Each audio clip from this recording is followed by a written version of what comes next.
So my name is Luca Raineri. I'm a researcher at the Sant'Anna School of Advanced Studies. I've been studying the Sahel security predicament for many years, dealing with several different topics. And at some point, I was surprised to realize that all of a sudden,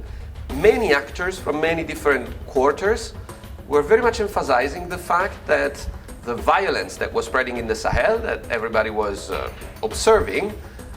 according to this new idea, was very much linked to, if not driven by, climate change. So I wanted to dig more and to assess whether this claim was well-funded, was truthful, and at the same time,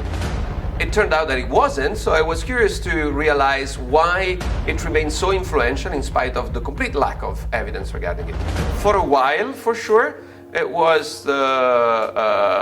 kind of the golden mountain of international relations, because it was very popular to claim that one scholar was working on either of these issues, whether on climate change, migration, or security, and if you're able to connect them, that would have made of you a very prominent, rich, and influential scholar. But sometimes these connections are not causal connections, as we might imagine or expect, or as some policymakers argue, and are connections of other sort, narrative connections, rhetorical connections, which are nevertheless important and have an impact, and so it's interesting to explore them.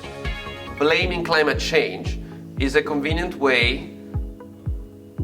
to highlight some of the possible drivers, which are nevertheless not very much sustained by existing evidence, while at the same time obfuscating other drivers of conflicts that are very much instead supported by the data that we have.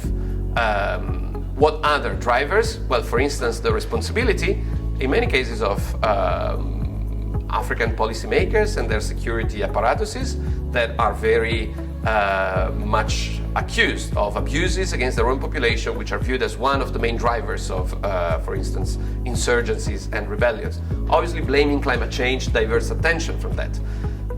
At the same time, it's also a way of emphasizing that climate change might have an impact in fragile countries such as the Sahel, which is in a certain way a sort of attempt to securitize, make of a threat the African way of living, while desecuritize, diverting attention from the American or European way of living that, as famously